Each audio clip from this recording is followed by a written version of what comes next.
ಹೊತ್ತಿಗೆ ಮಾತ್ರ ಇದು ಕೆಲಸ ಆಕೈತಿ ನೋಡ್ರಿ.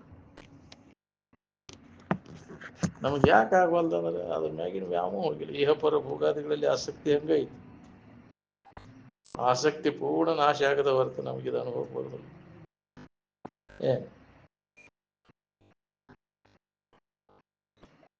ನಾವು ಒಳಗೆಲ್ಲ ವಾಸನ ಹಂಗೆ ಇಟ್ಕೊಂಡು ಹೇಳೋದು ಕೇಳೋದು ಮಾಡ್ತೇವೆ.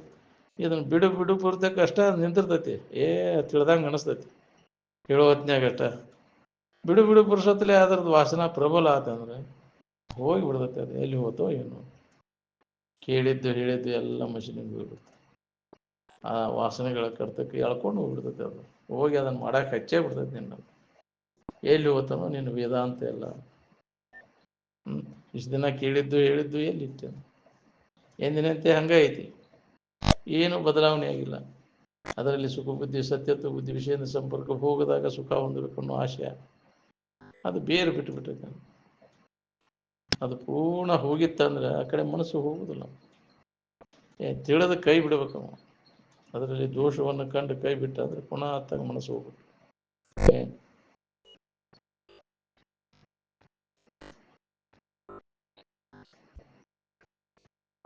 ಉತ್ಕಟ ಇಚ್ಛಾ ಬೇಕು ನೋಡ್ರಿ. ಉತ್ಕಟ ಇಚ್ಛಾ ಇಲ್ಲಲ್ಲ ಏನು ಮಾಡ್ರಿ ಕೆಲಸ ಆಗೋದು. ದೀರ್ಘಾವಧಿ ಧ್ಯಾನ ಮಾಡ್ಬೇಕಾಕೈತಿ. ಯಾವಾಗಾರ ಒಂದಿನ ಅಮಾಸಿಗೆ ಹುಣ್ಣಿಮೆಗೆ ಮಾಡಿರೋದು ತಿಳಿದಿಲ್ಲ. ಹಗಲಿರುಳೆನ್ನದೆ ಪರಿಭಾವಿಸುತ್ತೀರಿ ಅಂದ. ಇದಕ್ಕೆ ಹೊತ್ತು ಗೊತ್ತು ಏನು ಇಲ್ಲ. ಯಾವಾಗಲೂ ಅವ್ಯಾಹತವಾಗಿ ಬಿಟ್ಟು ಬಿಡದೆ ಅಭ್ಯಾಸ ನಡಿಬೇಕು. ಅಂದ್ರೆ ಸತ್ಯವನ್ನು ಪಡೀಲಿಕ್ಕೆ ಸಾಧ್ಯದ ನೋಡ್ರಿ.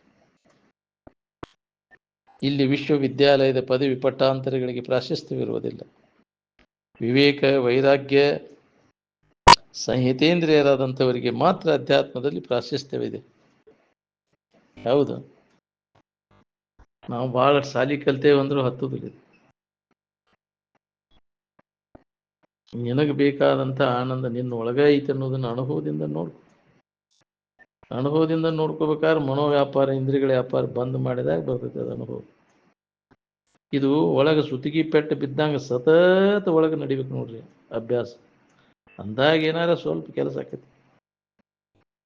ತಾನಲ್ಲದಂಥದ್ದೆಲ್ಲ ತನ್ನಲ್ಲಿ ಅಧ್ಯಸ್ತದ. ಅದನ್ನು ಇದ್ದದ್ದನ್ನು ತೆಗೆದು ಹಾಕಿ ಬಿಟ್ಟಿದೆ ಅಂದ್ರೆ ತೀರ್ತು ನೋಡ್ರಿ. ಸ್ವಾಭಾವಿಕವಾಗಿ ಎಲ್ಲರಿಗೂ ಅನುಭವ ಬರ್ತದೆ. ನೀ ಎಲ್ಲಾರು ಹೋಗ್ಬೇಕಾಗಿಲ್ಲ, ಏನೂ ಮಾಡಬೇಕಾಗಿಲ್ಲ ಅದನ್ನು ಹೊಂದಾಕ. ಈ ತಪ್ಪು ತಿಳುವಳಿಕೆಯನ್ನು ಕಳ್ಕೊಂಡ್ಬಿಟ್ರೆ ಕೆಲಸ ಮುಗಿದಂಗೆ. ನಿಂದು ನಿಜವಾಗಿ ನಾನು ಯಾರು ಅನ್ನೋದನ್ನೇ ಖಾತ್ರಿ ಮಾಡ್ಕೊಂಡೆ ಅಂದ್ರೆ ನೀನಲ್ಲದಂಥ ಅಧ್ಯಸ್ಥ ಎಲ್ಲ ಹೋಗಿಬಿಡ್ತೇವೆ. ನಿಜವಾದ ನಾನು ಯಾರು ಅನ್ನೋ ತಿಳ್ಕೊಬೇಕಾತಂದ್ರೆ ಇತ್ಲಾಗಿನ ದ್ಯಾಸ ಪೂರ್ಣ ಬಿಡಬೇಕಾಗತ್ತೆ. ಸ್ವಾರ್ಥ ಭಾವನೆ ಏನದ ನೋಡ್ರಿ, ಹೃದಯವನ್ನೆಲ್ಲ ಕಲುಷಿತಗೊಳಿಸ್ತದೆ. ಬರೇ ನಾನು, ನನಗೂ, ನಂದು ಅನ್ನೋದು ಸ್ವಾರ್ಥ ಬುದ್ಧಿ ಎಲ್ಲ ಸಮಾಧಾನ ಶಾಂತಿಯನ್ನೆಲ್ಲ ಕೆಡಿಸ್ಬಿಡ್ತು. ಎಲ್ಲವನ್ನ ತ್ಯಾಗ ಮಾಡಿದಾಗಿದ್ದಾನೆ. ಸ್ವಾರ್ಥ ತ್ಯಾಗ ಮಾಡಿದಾಗಿದ್ದಾನೆ. ನಿನಗೆ ಪ್ರತಿಯೊಬ್ಬರಿಗೆ ಅನುಭವ ಬರ್ತದೆ. ಸುಖಿಗಳಾದವರೆಲ್ಲ ಸ್ವಾರ್ಥ ತ್ಯಾಗ ಮಾಡಿದರು. ಅಂದಾಗ ಅನುಭವ ಬಂತವ್ರಿಗೆ. ಎಲ್ಲ ಸ್ವಾರ್ಥ ಇಟ್ಕೊಂಡ್ರೆ ಎಲ್ಲಿ ತಿಳಿಬೇಕು ನಮಗೆ? ನನಗ ಆಗಲಿಲ್ಲ ಅಂತ ಎಂದೂ ಸಾಧ್ಯ ಆಗೋದಿಲ್ಲ.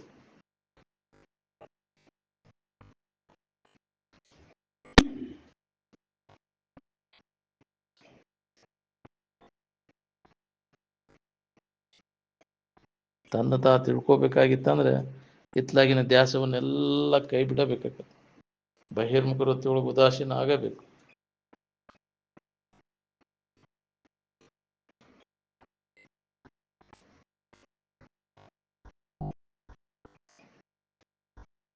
ಸ್ವಾರ್ಥನ ಮಾನವನ ಪಾಪಕೃತಿಗಳನ್ನು ಮಾಡ್ಲಿಕ್ಕೆ ಪ್ರಯತ್ನ ಮಾಡ್ತೈತೆ. ಮಾನವನನ್ನು ಸ್ವಾರ್ಥ ತ್ಯಾಗಕ್ಕೆ ಸನ್ಯಾಸ ಅಂತಾರೆ. ಎರಡನೇದವ್ರಿಗೆ ಯಾವಾಗ ಹಿತ ಮಾಡ್ಯಾನಪ್ಪ ಅನ್ನೋ ಬುದ್ಧಿ ಬಂದಾಗ ಬರ್ತೈತಿ ನೋಡ್ರಿ.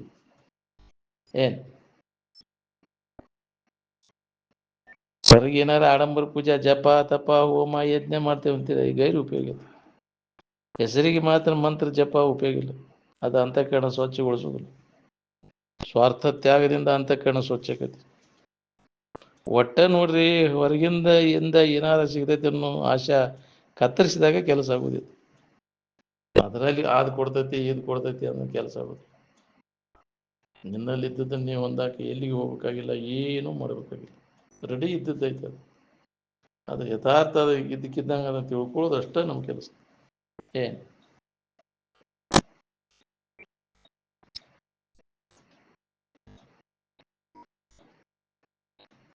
ನೀ ಏನೇ ಗಳಿಸ್ಬೇಕಾದ್ರೂ ನ್ಯಾಯವಾಗಿ ಗಳಿಸ್ಬೇಕು ನೋಡ್ರಿ. ಧರ್ಮಕ್ಕನುಸಾರವಾಗಿ ಅರ್ಥಕಾಮಗಳ ವ್ಯವಹಾರ ನಡೀಲಿ. ಅಧರ್ಮ ಮಾರ್ಗದಿಂದ ಏನಾರು ಮಾಡಿದೆ ಅಂದ್ರೆ ನೀವು ಹೀನ ಸ್ಥಿತಿ ಹೋಗಿ ಉಂಟು. ಅನ್ಯಾಯದಿಂದ ಗಳಿಸಿದಂತಹ ದುಡ್ಡು 10 ವರ್ಷದವರೆಗೆ ಮಾತ್ರ ಅದ. ಏನು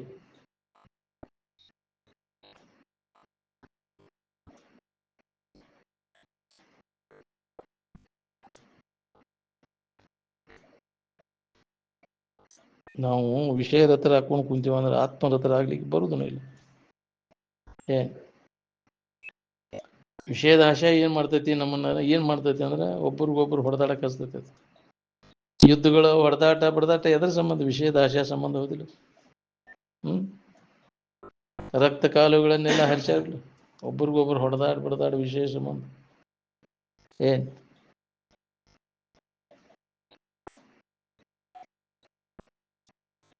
ನಿದ್ದೆ ಸಂಬಂಧ ಯಾರು ಹೊಡೆದಾಡ್ತೀರಿ?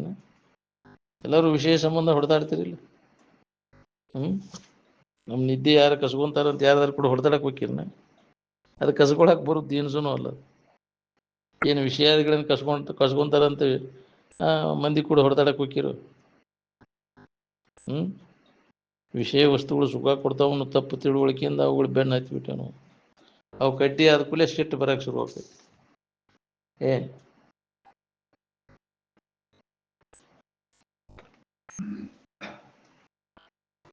ಎಲ್ಲ ದುಃಖಕ್ಕೆ ಮೂಲ ಕಾರಣ ವಿಷಯದಲ್ಲಿ ಸುಖ ಸಿಗ್ತೈತೆ ಅನ್ನುವಂಥ ತಪ್ಪು ತಿಳುವಳಿಕೆ. ಇದು ಯಾಕಾಗೈತೆ ಅಂದ್ರೆ ಅಜ್ಞಾನದ ಮೂಲಕ ಆಗೈತೆ. ಎದ್ರ ಬಗ್ಗೆ ಅಜ್ಞಾನ? ನಮ್ಮ ಬಗ್ಗೆ ನಮಗೆ ಗೊತ್ತಿಲ್ಲದಕ್ಕೆ ನಮಗೆ ಇದು ದುಃಖ ಆಗೈತೆ. ನಮಗೆ ನಿರಂತರ ದುಃಖವನ್ನು ನಾವು ಯಾಕೆ ಹೊಂದಾಕತ್ತೀವಿ ಅಂದ್ರೆ ಅಜ್ಞಾನ, ನಮಗೆ ಗೊತ್ತಿಲ್ಲದಕ್ಕೆ. ನಾನು ಆನಂದ ಸ್ವರೂಪ ಇದ್ದೇನೆ ಅನ್ನೋದು ಗೊತ್ತಾದ ಮ್ಯಾಗ ದುಃಖ ಎಲ್ಲಿ ಉಳಿತೈತಿ? ಯಾವ ಮಹಾತ್ಮರ ವಿಷಯ ಸಂಬಂಧ ಕುಡುಗೋಲು ಪಡ್ಲಿ ತಗೊಂಡೆ ಒಬ್ರಿಗೊಬ್ರು ಹೊಡೆದಾಡಿದ್ರೆ, ಒಬ್ರಿಗೊಬ್ರು ಹೊಡೆದಾಡಿದ ಕುಮ್ಮಸಿಟ್ಕೊಂಡು ಯಾಕ್ರಿ ನೋಡೇ ಬಿಡ್ತಾನೆ ನಿನ್ನ ಮಾಡಲಿಲ್ಲ ಅವರು. ಯಾಕೆ? ಅದರಿಂದ ಏನೂ ಲಾಭ ಇಲ್ಲ ಅನ್ನೋದು ಗೊತ್ತಾಗ್ತದೆ. ಹೊಡೆದಾಡೋದ್ರಿಂದ ಏನೂ ಲಾಭ ಇಲ್ಲ. ಏನು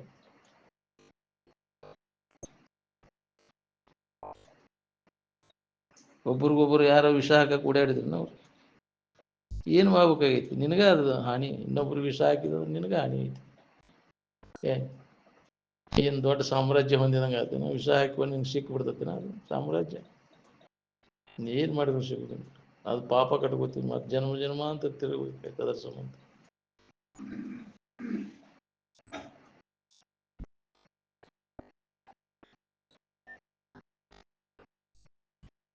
ಎಲ್ಲ ಮಹಾತ್ಮರು ಅಜ್ಞಾನವನ್ನು ಕಳ್ಕೊಂಡು ಸುಖ ಹೊಂದಿದ್ರು. ಏನು ಅಜ್ಞಾನವನ್ನು ಇಟ್ಕೊಂಡು ಸುಖ ಹೊಂದಿದ್ರು? ಅಜ್ಞಾನವನ್ನು ಕಳ್ಕೊಳ್ಳಿಕ್ಕೆ ನಿರಂತರ ಪ್ರಯತ್ನ ಮಾಡಿದ್ರು ಅವರು. ಈ ಶರೀರ ಭಾವದೊಳಗ ತೋರೈತಿ, ಭಾವಕ್ಕನ ಪೀಡಾ ಕೊಡ್ತೈತಿ. ಭಾವ ಅಡಿಗೆ ಬಿಡ್ತೆ ಅಂದ್ರೆ ಆರಾಮಿರ್ತೇವೆ ನಾವು. ಕ್ಷಣಭಂಗುರಕ್ಕಾಗಿ ಶಾಶ್ವತ ಸುಖವನ್ನು ಕಳ್ಕೊಳ್ಳಿಕ್ಕೆ ಹತ್ತೇವೆ ನಾವು. ಇಡೀ ಜೋಳಕ್ಕಾಗಿ ಪಡಿ ಜೋಳ ಕಳ್ಕೊಂತೀವಿ. ವಿಷಯ ಭೋಗದ ಬೆನ್ನು ಹತ್ತಿರಲ್ಲ, ಅವ ನಮ್ಮ ಶರೀರವನ್ನು ಉಂಡು ಹೋಗಿಬಿಡ್ತಾವೆ. ಭೋಗಾದಿಗಳನ್ನು ಉಂಡು ಶರೀರನ ಸೌಕಳಿ ಆಕೈತಿ ಹೊರತು ಭೋಗದಿಂದ ಯಾರ ಶರೀರ ಗಟ್ಟಿಯಾಗೈತಿ ಹೇಳ್ರಿ? ಸದೃಢ ಆಗೈತೆ ನನ್ನ ಶರೀರ? ವಿಷಯದ ಸಂಪರ್ಕ ಭೋಗದಿಂದ ನನ್ನ ಶರೀರ ಒಳ್ಳೆ ದಷ್ಟು ಮುಟ್ಟ ಆಯ್ತು ಅನ್ನೋರು ಯಾರ್ದು? ಅದರಿಂದ ಸಮಸ್ತ ಅದರ ಶಕ್ತಿ ಎಲ್ಲ ಹೋಗಿಬಿಡ್ತೈತಿಲ್ಲ. ಶರೀರ ಎಲ್ಲ ರೋಗಗ್ರಸ್ತ, ಭೋಗೇ ರೋಗ ಅಂತ. ಹೌದಿಲ್ಲ? ಶಿಥಿಲ ಆಗಿಬಿಡ್ತೈತಿ. ರೋಗ ತಡ್ಕೊಳ್ಳುವಂಥ ಶಕ್ತಿ ಇಲ್ಲಿ, ಆ ಪವರ್, ಇಮ್ಯುನಿಟಿ ಪವರ್ ಎಲ್ಲ ಹೋಗಿಬಿಡ್ತೈತೆ. ಅದಕ್ಕೆ ರೋಗ ನಿರೋಧಕ ಶಕ್ತಿ ಭೋಗದಿಂದ. ನಾವು ಯಾವ ಅದನ್ನು ಭೋಗದ ಆಶೆಯನ್ನು ನಾಶ ಮಾಡ್ಕೊಂಡಿರ್ತಾನೆ, ಅವನ ಶರೀರ ಹೆಂಗಿರ್ತೈತೆ? ಅವನ ಕಳನನ ಬೇರೆ ಇರ್ತೈತಿ. ಭೋಗ ವಾಸನೆಗಳನ್ನು ನಾಶ ಮಾಡಿಕೊಂಡು ಅವನ ಕಳನ ಬೇರೆ ಇರ್ತೈತಿ. ಭೋಗದಾಗ ಆಸಕ್ತಿ ಇಟ್ಕೊಂಡು ಬರೇ ಅದನ್ನ ಮಾಡ್ಕೊಂಡು ಅವನು ಕಳ ಹೆಂಗಿರ್ತದೆ ನೋಡಿ. ಏ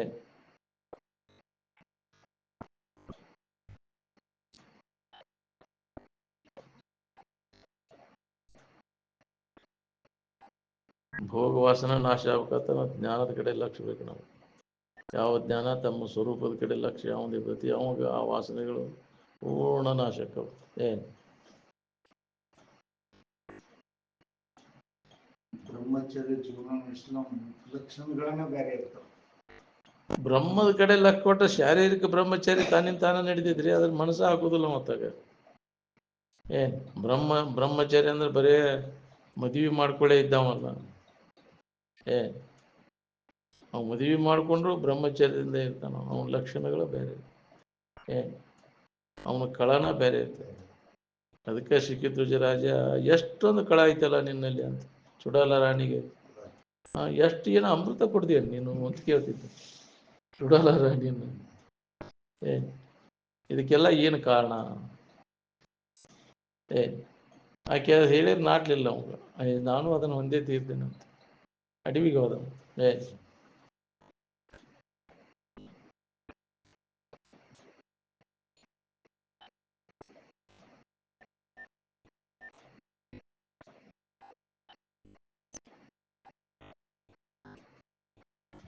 ಶರೀರ ಗಟ್ಟಿ ಮಾಡ್ಕೊಂಡು ಮತ್ತು ಭೋಗ ವ್ಯವಹಾರದಾಗ ತೊಡಗುದಿಲ್ಲ. ಸ್ವಭಾವ ನೋಡ್ರಿ ಗಟ್ಟಿ ಆಯ್ತಂದ್ರೆ ಮತ್ತೆ ಅದನ್ನ ಮಾಡೋದು. ಮತ್ತೆ ಭೋಗಿಸಿ ನಾವು ಸುಖಿ ಆಗ್ಬೇಕಂದ್ರೆ ಸಾಧ್ಯನೇ ಇಲ್ಲ. ಭೋಗೇಚ್ಛೆಯನ್ನು ಭೋಗಿಸಿ ತೃಪ್ತಿಪಡಿಸಕ್ಕೆ ಆಗುದನೇ ಇಲ್ಲ. ಬೇಕಾದಷ್ಟು ಜನ್ಮ ಹುಟ್ಟಿ ಬಾನಿ ಅದು ತೃಪ್ತಿಪಡಿಸ್ಬೇಕಂದ್ರೆ ಆಗುದನೇ ಇಲ್ಲ. ಭವರೋಗ ಹೋದಾಗ ಶರೀರ ರೋಗ ಹೋದಂಗ ನೋಡ್ರಿ. ಭವರೋಗ ಅಂದ್ರೆ ಇದ ಹುಟ್ಟು ಸಾವುಗಳಿಗೆ ಒಳಗಾಗೋದು. ಭವದ ಚಕ್ರ ವಾಸನೆಗಳಗುಣವಾಗಿ ತಿರುಗಬೇಕಾಗೈತಿ. ಭೋಗ ವಾಸನೆಗಳ ನಾಶ ಆದಾಗ ಈ ಭವರೋಗ ಹೋಗತಿ. ಅವು ಇದ್ದು ಅಂದ್ರೆ ಮತ್ತೆ ಜನ್ಮಕ್ಕೆ ಹಾಕ್ತೈತಿ. ಅದು ಹುಟ್ಟಿ ಬರಾವಣ ಭವರೋಗ ಕಳ್ಕೊಳಿಕ್ ಬರ್ತೈತಿ, ಆದ್ರೆ ಶರೀರ ರೋಗ ಕಳ್ಕೊಳಿಕ್ ಬರುದಿಲ್ಲ. ಶರೀರದಾಗ ಒಂದಿಲ್ಲ ಒಂದು ರೋಗ ಇರುವುದನ. ರೋಗ ಇಲ್ಲ ಶರೀರ ಯಾವ್ದು. ಶರೀರ ರೋಗ ಕಳ್ಕೊಳಕ್ ಯಾವ ಡಾಕ್ಟರ್ ಕಳ್ಯಾಕ್ ಬರುದನ ಇಲ್ಲ. ಆಗಿನ ಪುರ್ತಕ ಆದಂಗ ಮತ್ತು ಒಂದಿಲ್ಲ ಒಂದು ರೋಗ ಇದ್ದದ್ದು ನಾ ಶರೀರ.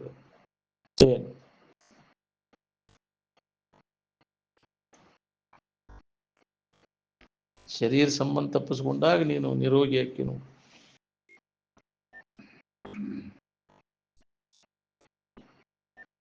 ಧ್ಯಾನಕ್ಕೆ ಕೂತಾಗ ಆನಂದದ ಸ್ವಾದ ಹತ್ತುವರೆಗೂ ಕಲ್ಪನೆಗಳನ್ನು ದೂರ ಮಾಡ್ಕೋತ ಕೂಡ್ಬೇಕು ನೀವು. ಯಾವುದೇ ಥರದ ಕಲ್ಪನೆಗಳಿಗೆ ಅವಕಾಶ ಕೊಡುವಂಗಿಲ್ಲ. ಅದಕ್ಕೆ ಧ್ಯಾನ ಅಂತಾರೆ. ಮನಸ್ಸು ವೃತ್ತಿ ತದಾಕಾರ ಆನಂದದ ಆಕಾರ ಆಗಿ ಉಳಿದಾಗ ಇದರ ಸ್ವಾದ ಹತ್ತೈತೆ. ವಿಷಯ ವಸ್ತುಗಳು ನಮಗೆ ಸುಖ ಸಿಗ್ತಾವಂತ ಅವುಗಳು ಬೆನ್ನು ಹತ್ತಿ ತಿರ್ಗಾಕೈತೇವೆ ನಾವು. ಏನು ಅದ್ರ ಪರಿಣಾಮ ಏನಾಕೈತಿ? ಧನವೂ ಆಕೈತಿಲ್ಲ. ನಿದ್ರೆಯೊಳಗೆ ಯಾವ ಸಾಮಾನು ಇರುವುದಿಲ್ಲ ಅಂತೇಳಿ ಆರಾಮಿದ್ದೆ. ಅಲ್ಲಿ ಯಾವ ಇಂದ್ರಿಯ ಮತ್ತು ವಿಷಯಗಳ ಸಂಪರ್ಕ ಇಲ್ಲ. ಅಲ್ಲಿ ಎಚ್ಚರಿಕೆಯೊಳಗೆ ಎಚ್ಚರ ಆದ್ಕೂಲೆ ಚಾಲು ಆಯ್ತಪ್ಪ ಆ ವಿಷಯ ವಸ್ತುಗಳ ಸಂಪರ್ಕ.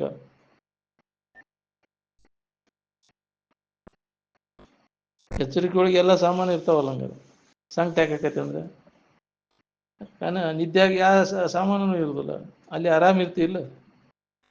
ಹಂಗಾರೆ ನಾವೆಲ್ಲ ಸಾಮಾನು ಅವಲಂಬಿಸ್ಕೊಂಡು ಆರಾಮ ಐತೆ. ಹಂಗಾರೆ ಅದು ಅವಲಂಬಿಸ್ಕೊಂಡಿದ್ರೆ ನಿದ್ಯಾಗ ನಮ್ಗೆ ಆನಂದ ಅನುಭವಕ್ಕೆ ಬರಬಾರ್ದಾಗಿತ್ತು. ಯಾವ ವಸ್ತುಗಳು ಇಲ್ಲ ಅಲ್ಲಿ. ವಿಷಯ ವಸ್ತುಗಳಂದ್ರೆ ಏನು? ಕಸದ ಸಂಗ್ರಹನ ಅದ, ರಸದ ಸಂಗ್ರಹ ಏನಲ್ಲ. ನಾವೆಲ್ಲ ಕಸ ಗುಡಿಸೋ ಕೆಲಸ ನಡೆಸೀವಿ. ಅಮಲಿನ ಪದಾರ್ಥಗಳ ಸೇವನೆಯನ್ನು ಹೊಂದುವುದರಿಂದ ನಮಗೆ ನಿಜವಾದ ಸುಖ ಶಾಂತಿ ಸಿಗ್ತೈತೆ. ನಾವು ಸೆರೆ ಕುಡಿದು ಗಾಂಜಿ ಸೇದುದು ಮತ್ತೆ ಇನ್ನೇನು ಅದಾವಲ್ಲ. ಯಾಕಂದ್ರೆ ಮತ್ತೆ ಬರುವಂಥವು ಅಫೀಮು ಎಲೆ ಸರಿ ಅವನ್ನೆಲ್ಲ ನಾವು ಸೇವನೆ ಮಾಡೋದ್ರಿಂದ ನಮಗೆ ಶಾಶ್ವತ ಸುಖ ಸಿಗ್ತೈತೆ.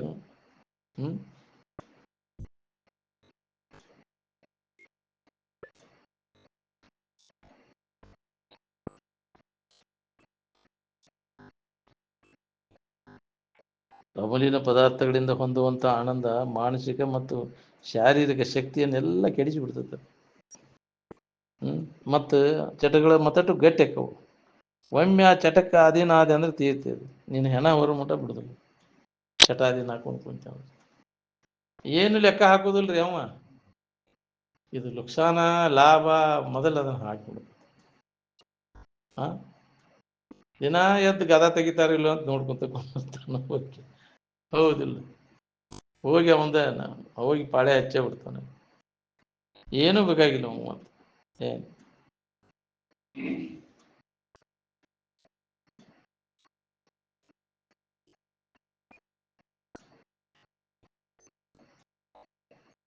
ಒಮ್ಮೆ ಚಟ ಕಲಿತೆ ಅಂದ್ರೆ ಅದರಿಂದ ಕಡೆಗೆ ಆಗೋದು ಭಾಳ ನೀನು ಹೆಣ ಆದರೂ ಬಿಡುದಿಲ್ಲ, ಮತ್ತೆ ವಾಸನೆ ಕಟ್ಕೊಂಡು ತಿರುಗುತ್ತೆ. ಪ್ರಥಮಾನುಭವದ ಸುಖಕ್ಕೆ ಹೋಲಿಸಿ ನೋಡಿದರೆ ಗಾಢ ನಿದ್ರೆಯ ಸುಖವೂ ಕ್ಷಣಿಕವಿರುತ್ತದೆ. ಪ್ರಥಮಾನುಭೂತಿಯ ಸೂತ್ರವು ಮಾನವನನ್ನು ಎಂದೂ ಕೊನೆಗಾಣದ ಯಾವಾಗಲೂ ಇರುವಂಥ ಆನಂದಮಯವಾದ ಇರುವಿಗೆ ಒಯ್ದು ಮುಟ್ಟಿಸ್ತದೆ. ಅದಕ್ಕೆ ಅದ್ರ ಕಡೆ ಲಕ್ ಕೊಡು. ಪ್ರಥಮಾನುಭವದ ಕಡೆ ಲಕ್ ಕೊಟ್ಟೆ ಅಂದ್ರೆ ನೀನು ತಲೆಯನ್ನು ಮಡ್ಡೆಲ್ಲ ಬಿಡ್ತೈತೆ ನೋಡಿ. ನೀ ಇದ್ದೇನೆ ಅನ್ನೋದು ನಿನಗೆ ಹೆಂಗೆ ಗೊತ್ತಾತ್ಪ? ಯಾವ ಇಂದ್ರಿಯಗಳ ಮೂಲಕ ಕಂಡೆ ಅದನ್ನ? ಯಾವ ಇಂದ್ರಿಯಗಳಿಗೆ ಗೋಚರಕತ್ತಿದ್ದು? ಅನುಭವ ಗೋಚರದ. ವಿಷಯ ಭೋಗದಿಂದ ಕಾಮ ತೃಪ್ತಿನೂ ಇಲ್ಲ, ರಾಮ ಪ್ರಾಪ್ತಿನೂ ಇಲ್ಲ. ಸುಳ್ಳ ವ್ಯರ್ಥ ವೇಳೆ ಕಲಿತೀವಿ ನಾವು. ಅದಕ್ಕಾಗಿ ಕಾಮ ತೃಪ್ತಿ ಪಡಿಸುವ ಸಂಬಂಧ ಪ್ರಥಮಾನುಭವದಲ್ಲಿ ಈ ಅಧ್ಯಾಸದ ವ್ಯವಹಾರ ಇಲ್ಲ. ಅಜ್ಞಾನ ಅಧಿಷ್ಠಾನದ ಆಧಾರದ ಮೇಲೆ ತೋರಿದಂಥ ತೋರಿಕೆ ಅದು. ನಿಜವಾಗಿ ಅದಕ್ಕೆ ಅಸ್ತಿತ್ವ ಇಲ್ಲ. ಅದು ಇದ್ದದ್ದ ಜಾರಾಗಿದ್ದರೆ ಅದನ್ನು ಯಾವುದೇ ಜ್ಞಾನದಿಂದ ತೆಗೆದು ಹಾಕಕ್ಕಾಕಿದ್ದಿಲ್ಲ. ನಿಜ ಸ್ವರೂಪದ ಕಡೆ ಎಲ್ಲ ಕೊಟ್ಟಾಗ ಅದು ಇಲ್ಲ ಇಲ್ಲ ಅನ್ನೋದು ಖಾತ್ರಿ ಆಗ್ತದೆ. ನಿಜವಾಗಿ ಇದ್ದದ್ದ ಜಾರಾಗಿದ್ರೆ ದೂರ ಮಾಡಕ್ ಹಾಕಿದ್ದಿಲ್ಲ ಅದನ್ನು. ನಿಜವಾದ ನಿಮ್ಮ ಇರುವಿನಲ್ಲಿ ಇಹಲೋಕ ಮತ್ತು ಪರಲೋಕಗಳು ಯಾವುವೂ ಇರುವುದಿಲ್ಲ. ಮಾನವ ವ್ಯರ್ಥವಾಗಿ ಅನೇಕ ಜಾತಿ ಮತಾಂತರಗಳಲ್ಲಿ ಕಷ್ಟಪಡ್ಲಿಕ್ಕತ್ತ. ಶಾಶ್ವತ ಸುಖವನ್ನು ಹೊಂದುವುದಕ್ಕೂ ಜಾತಿ ಮತಗಳಿಗೂ ಸಂಬಂಧನೇ ಇಲ್ಲ. ಜಾತಿ ಕುಲ ಗೋತ್ರ ದೂರಗಮ್ ಅಂದಾರ. ನಿದ್ದೆ ಮಾಡಕ್ಕೆ ಯಾವ ಜಾತಿ ಅದು ಬೇಕಾಗತ್ತೇನ್ರಿ? ಯಾವ್ದಾರ ಕುಲ ಬೇಕಾಗತ್ತಿ, ಯಾವ್ದಾರ ಸಂಪ್ರದಾಯ ಬೇಕಾಗತ್ತೆ? ಅವ್ರಿಗಿನ ಸಾಮಾನ್ಯ ಏನಾರ ಬೇಕಾಕವ ನಿದ್ದೆ ಮಾಡಕ್ಕೆ? ಇನ್ನು ದೇವರು ತಿಂಡ್ರು ಬೇಕಾಕವ? ನಾವು ಆರಾಮಿರ್ಬೇಕ ನಾವು? ನಿದ್ದೆ ಬಂದಾಗ ಎಲ್ಲ ಅಡಗಿಸ್ತಿಲ್ಲ.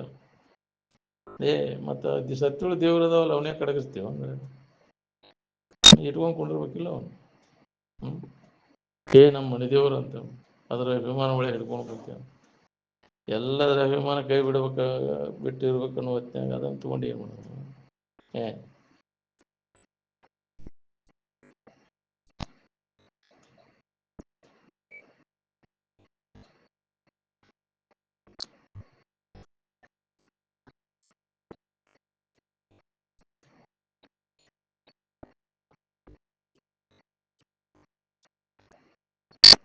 ವಿಷಯದಲ್ಲಿ ಇರ್ತಕ್ಕಂಥ ರಾಗದ್ವೇಷಗಳೇನದಾವ ನೋಡ್ರಿ, ಇವ ನಮಗೆ ಜನ್ಮಾಂತರ ಕಾರಣ ಆಗೋದು.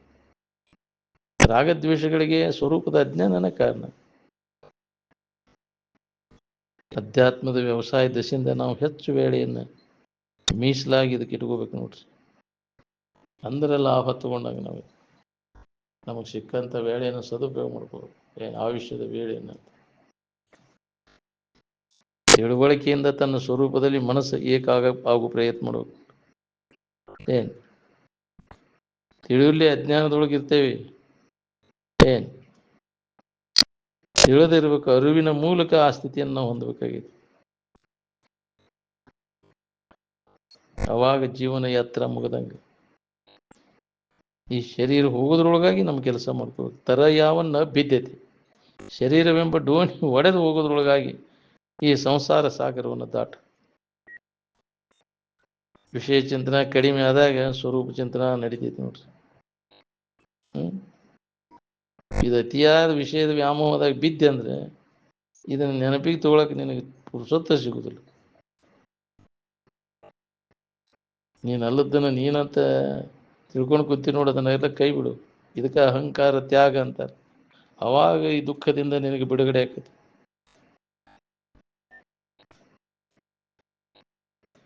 ನಿಜವನ್ನ ತಿಳಿದ ಮ್ಯಾಗ ಎದರ ಸಂಬಂಧವ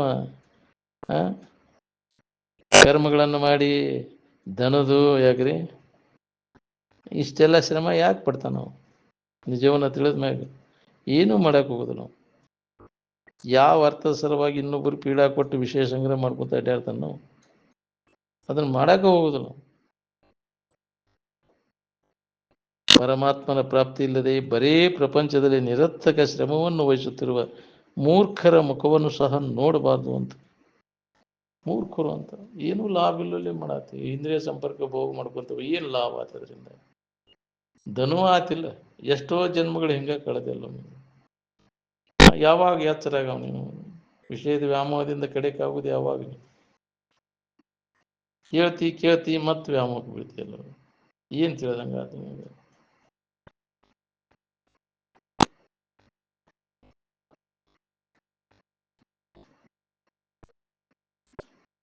ಜ್ಞಾನಿಗಳು ಯಾವ ಅರ್ಥ ಸಲುವಾಗಿ ಇನ್ನೊಬ್ಬರಿಗೆ ಪೀಡಾ ಕೊಟ್ಟೆ ಯಾಕ್ರಿ?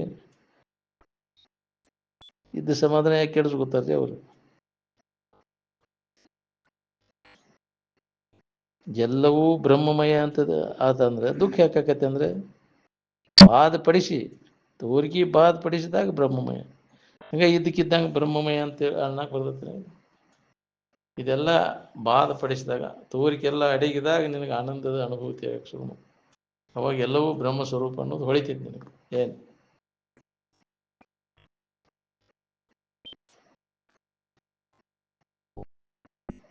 ಆತ್ಮಸ್ವರೂಪದ ಅನುಸಂಧಾನದಿಂದಲೇ ಜೀವ ಮಾತ್ರರ ಉದ್ಧಾರದ ಮಾರ್ಗವಿರುತ್ತದೆ ಅಂತ.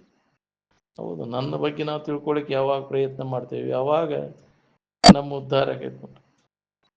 ಅದನ್ನು ಬಿಟ್ಟುಕೊಟ್ಟರೆ ಜಗತ್ತಿನ ತೋರಿಕೆ ಬಗ್ಗೆ ಎಷ್ಟೇ ಜ್ಞಾನ ಮಾಡಿಕೊಂಡ್ರು ನೀನು ಉದ್ಧಾರ ಆಗುತ್ತದೆ. ಏನು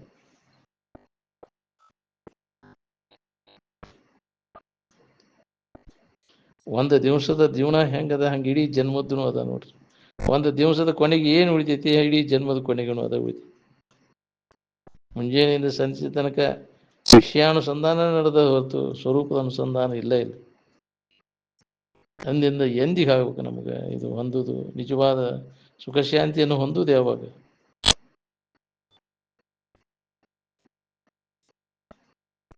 ಸಂಸಾರದಲ್ಲಿ ಸುಖವನ್ನು ಭಾವಿಸುವವರಲ್ಲಿ ಹೆಚ್ಚಿನ ಪಂಡಿತ ಮೂರ್ಖರು ಅಂದರು. ಮೂರ್ಖರಲ್ಲಿ ಅತ್ಯಂತ ಮೂರ್ಖರು. ಮಳೆದಾಗ ಸುಖ ಐತೆ ಅಂತ ತಿಳ್ಕೊಂಡು ಅದಕ್ಕೆ ಬೆನ್ನು ಹತ್ತವರು.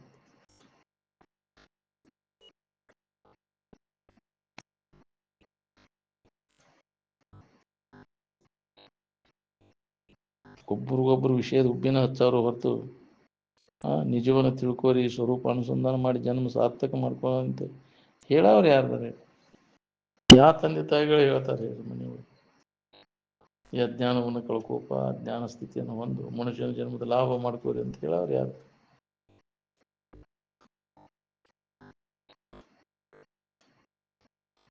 ಒಬ್ರಿಗೊಬ್ಬರು ವಿಷಯದ ಉಬ್ಬಿನ ಹಚ್ಚವ್ರು ಅದ ಹೊರತು ಇದ್ರ ಕಡೆ ಲಕ್ಷ ಕೊಡು ಅಂತ ಹೇಳವ್ರು ಯಾರು? ಧರ್ಮಶ್ಯ ತತ್ವ ನಿಹಿತಂ ಗುಹಾಯಾಮ್ ಅಂತ. ಧರ್ಮದ ತತ್ವ ಭಾಳ ಗೂಢವಾದದ್ದು. ಇದನ್ನು ಅನುಸಂಧಾನ ಮಾಡೋದಕ್ಕನ ಗುಹಾ ಪ್ರವೇಶ ಅಂತಾರೆ. ಭಾವಾತೀತ ವೃತ್ತಿಯಲ್ಲಿ ವ್ಯವಹಾರ ನಡೆದುಲಲ್ಲಿ. ಎಲ್ಲಿ ಭಾವದೊಳಗೆ ವ್ಯವಹಾರ, ಭಾವರಹಿತ ಆದ್ಮೇಲೆ ವ್ಯವಹಾರ ಎಲ್ಲಿದೆ? ಏನು ಭಾವನೆಗೆ ಬರುವುದೆಲ್ಲ ಮಾಯಾನ, ನೀನಿರು ಭಾವಾತೀತದ. ಏನು ವೇದಾಂತವನ್ನು ನಾವು ನಮ್ಮೊಳಗೆ ಮನಸ್ಸಿನೊಳಗೆ ಸಾಧಿಸಬೇಕಾಗೈತಿ. ಹೊರಗದು ಬಳಸಕ್ಕೆ ಹೋಗಬಾರ್ದು. ಇದನ್ನು ಬಳಸದಿರ ಅದ್ವೈತವನು ಬಾಹ್ಯದಲ್ಲಿ ನೀ ಅದನ್ನು ಮಾಡು, ಹಂಗೆ ಮಾಡು, ಹಿಂಗೆ ಮಾಡು. ಅವ್ರು ಹೆಂಗಾರ ಯಾಕೆ ನಿನಗೆ ಅದಕ್ಕೆ ಜಗಳ ಹತ್ತಾವ ನಿನಗೆ.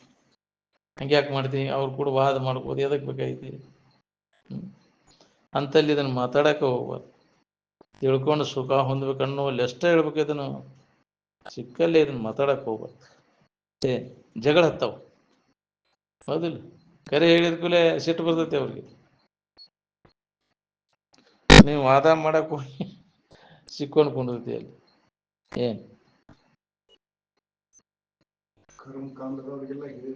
ಏನು ಹೇಳಕ್ಕೆ ಹೋಗ್ಬಾರ್ದ್ರಿ. ಅದನ್ನು ಮರೆತಾದರೂ ಅರುಪಲಾಗದಿದ್ದು ನಮ್ಮೆ ಕರ್ಮ ತತ್ಪರರಿಗೆ. ಏನು ಮಗ ಅದನಂದ್ರು ಮಮತೆಯಿಂದ ಕೂಡ ಹೇಳ್ಬಾರ್ದು ಅಂತ. ಏನು ಇದ್ರ ಕಡೆ ಒಲವು ಇದ್ರೆ ಮಾತ್ರ ಆಸಕ್ತಿ ಉಂಟಾಕೈತಿ ನಮ್ಗೆ. ಇದ್ರೆ ಒಲವಿಲ್ಲದ ಶ್ರವಣದಿಂದ ಅನಾಸಕ್ತಿ ಉಂಟಾಕೈತಿ. ಇದ್ರಾಗ ಆಸಕ್ತಿನೇ ಉಂಟಾಗೋದಿಲ್ಲ. ಕೊಡ ಡಬ್ಬಾಗಿ ನೀರು ಸುರಿದ್ರೆ ಏನು ಉಪಯೋಗ ಇಲ್ಲ. ಹಂಗೈತಿ ನಮ್ಗೆ ಅನಾಸಕ್ತಿ. ಆಸಕ್ತಿ ಇರಲಿಲ್ಲ ಕೇಳಿದ್ರೆ ಕೊಡ ಡಬ್ಬಾಗಿ ನೀರು ಸುರಿದಂಗೆ. ನೀವು ಸ್ವರೂಪದ ಬಗ್ಗೆ ನೆನಪು ಮಾಡೋಂಗಿಲ್ಲ. ಮನೆಯ ತಂದೆ ತಾಯಿಗಳು ಇದನ್ನ ನೆನಪಿಗೆ ತಂದು ಕೊಡೋದಿಲ್ಲ. ಸುತ್ತಮುತ್ತಲ ಪರಿಸರ ಅಂತೂ ಇಲ್ಲೇ ಇಲ್ಲ. ಅಂದಿಂದ ಹೆಂಗೆ ಉದ್ಧಾರ ಆಗ್ಬೇಕು? ಈ ಮಾತು ಕಿವಿಗೆ ಬೀಳೋದು ಬಹಳ ದುರ್ಲಭದ. ಏನೋ ಹಿಂದಿನ ಜನ್ಮದ ಪುಣ್ಯ ಮೇಲ ಮೇಲೆ ಹೇಳಕ್ಕೆ ದಿನ ಕೇಳಕ್ಕೆ ಸಿಗ್ತೈತೆ ಅಂದ್ರೆ ಭಾಳ ಪುಣ್ಯ ನೀವು, ಭಾಳ ಪುಣ್ಯವಂತ ನೀವು ಅಂತ. ಇಲ್ಲಾಂದ್ರೆ ಎಲ್ಲಿ ಕಿವಿಗೆ ಬೇಕು ಈ ಮಾತು ಸಹಿತ ಬಿಡೋದು ನೀವು ಕಿವಿಗೆ.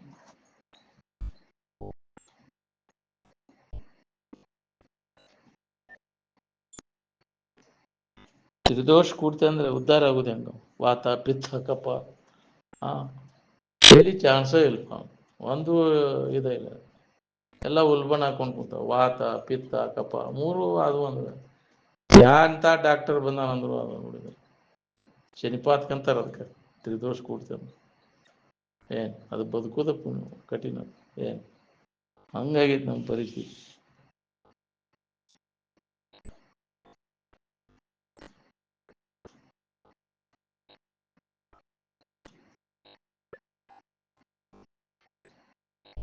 ಬಾಳೆದ ಬಗ್ಗೆ ಹಂಗೆ ಹೊಟಿಬೇನೆ ಹಿಡಿತು ನೋಡ್ರಿ. ಹಂಗೆ ಇದ್ರೂ ಅದ್ರ 100 ಪಟ್ಟು ಹೊಟಿಬೇನೆ ಹತ್ತಿದಾಗ ಇತ್ತಾಗ ಬರ್ತಾವ ನಾವು.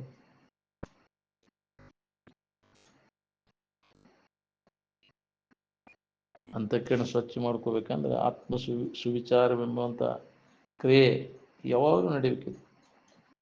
ಈ ಕಾಯಕ ಮಾಡಬೇಕಾಗಿದೆ. ನಮ್ಮ ಬಗ್ಗೆ ನಾನು ಯಾರು, ನನ್ನ ನಿಜ ಸ್ವರೂಪ ಏನು ಅನ್ನೋದ್ರ ಬಗ್ಗೆ ಶ್ರವಣ ಮನನ ನಿಧಿಧ್ಯಾಸನ ಮಾಡೋದನ್ನ ಇದು ಆತ್ಮ ಸುವಿಚಾರದ ಕ್ರಿಯೆ. ವಾಸನ ಪೂರ್ಣ ನಾಶ ಆದಾಗ ಅಂತಃಕರಣ ಸ್ವಚ್ಛ ಆಕೈತಿ ನೋಡ್ರಿ. ಅವಾಗ ನಮ್ಗೆ ಇದನ್ನ ಅಭ್ಯಾಸ ಮಾಡಕ್ಕೆ ಬರ್ತೈತಿ. ಏನು ನಮ್ಮ ಬುದ್ಧಿಮತ್ತೆಯನ್ನು ನಾವು ಮನಸ್ಸು ಮತ್ತು ಇಂದ್ರಿಯಗಳನ್ನು ನಿಗ್ರಹಿಸುವುದಕ್ಕಾಗಿ ಉಪಯೋಗಿಸಬೇಕು. ಏನು ನಾವು ಎದಕ್ಕೆ ಉಪಯೋಗ ಮಾಡ್ತೇವೆ? ಇನ್ನೊಬ್ಬರಿಗೆ ಮೋಸ ಮಾಡಕ್ಕೆ ಮುಂಚೆ ಭಾಷೆ ಎನ್ಯಪ್ಪ ಮಾಡಬೇಡ. ಅದನ್ನು ಏನು ವಾಸನೆಗಳ ತೆರೆಯ ಹೊಡೆತಕ್ಕೆ ಮನಸ್ಸು ಅಲ್ಲೋಲು ಕಲ್ಲೋಲು ಹೋಗುತ್ತಿದೆ. ಜನ್ಮ ಜನ್ಮಾಂತರದಿಂದ ಬಂದಂಥ ಸಂಸಾರದ ಸಂಕಟ ಏನದ ನೋಡ್ರಿ, ಒಂದು ನಿಮಿಷಾರ್ಧ ನಿಮಗೆ ಸಮಾಧಿ ಹತ್ತಿರ ಹೋಗಿಬಿಡ್ತದೆ.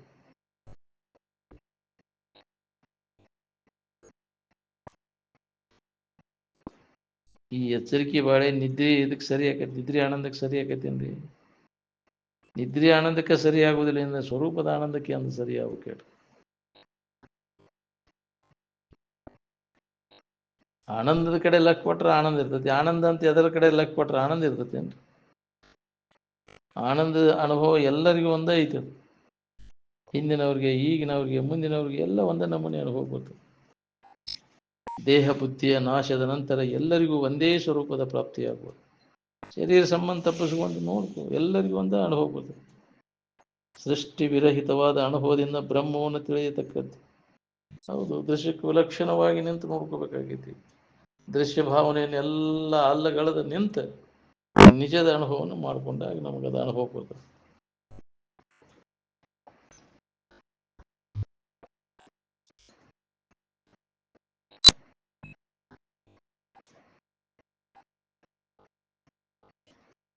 ಸಾಕ್ಷಿತ್ವದ ಸ್ಥಿತಿಯೂ ಕೂಡ ಅಡಿಗೆ ಹೋಗ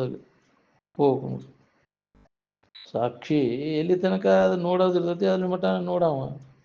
ನೋಡೋದ ಇರಲಿಲ್ಲ ಅಂದ್ರೆ ನೋಡವ ಎಲ್ಲಿದಾನೆ ಹೇಳಿ? ಬ್ರಹ್ಮ ವಸ್ತುವನ್ನು ಕಲ್ಪಿಸಬೇಕಾದ್ರೆ ಅದು ಸ್ವಭಾವತಃ ನಿರ್ವಿಕಲ್ಪದ. ಅದನ್ನು ಕಲ್ಪಿಸಲಿಕ್ಕೆ ಬಾರುವುದಿಲ್ಲ. ಕಲ್ಪಿಸಿಗೆ ಬಂದದ್ದೆಲ್ಲ ಅದು ಇರುವಿಕೆಲ್ಲ ಅಲ್ಲ, ಅದು ಮಾಯ, ಅದು ತೋರಿಕೆ, ಅದು ಕಲ್ಪನೆಗೆ ಬಂದದ್ದೆಲ್ಲ. ಆರಾಮ್ ಇರ್ಬೇಕಾತಂದ್ರೆ ಯಾವ ಆಲೋಚನೆನೂ ಮಾಡಕ್ಕೆ ಹೋಗ್ಬೇಡಿ. ಆಲೋಚನೆ ಮಾಡೋ ಕೆಲಸ ಏನೈತಿ? ವೇದಾಂತ ಅಂದ್ರೆ ನಿಮ್ಮನ್ನು ಬಿಟ್ಟು ಇಲ್ಲೇ ಇಲ್ಲ. ಅದು ನೀವೇ ವೇದಾಂತ ಸ್ವರೂಪಿಗಳಿದ್ದೀರಿ. ಸಾಕ್ಷಾತ್ ಮೂರ್ತಿಮಂತ ವೇದಾಂತನ ನೀವದಿರಿ ಅಂತ. ನಿನ್ನನ್ನು ಬಿಟ್ಟು ಅನ್ಯದರ ಹುಡುಕಿ ಸುಳ್ಳ ವ್ಯರ್ಥ ವೇಳೆ ಕಳಿತೀನಿ. ತಿಳುವಳಿಕೆ ಬಿಟ್ಟು ಬೇರೆ ಮತ್ತೆ ಎಲ್ಲಿಂದ ತರ್ತೀವಿ ತಿಳುವಳಿಕೆ? ಅರಿವು ಬಿಟ್ಟು ಮತ್ತೆ ಎಲ್ಲಿಂದ ತರ್ತೀವಿ ಅರಿವು? ಇದ್ರೊಳಗೆ ಯಾರಿಗೂ ಪರ್ಸನ್ ಆಗೋಂಗಿಲ್ರಿ. ನಕ್ಕೋತ ಆಡ್ಕೋತ ನಮ್ಮ ಇರುವಿನ ಕಡೆ ಲಕ್ ಪೂರೈಸಿ ಕೆಲಸದ ನೋಡ್ರಿ. ಇದ್ರೊಳಗೆ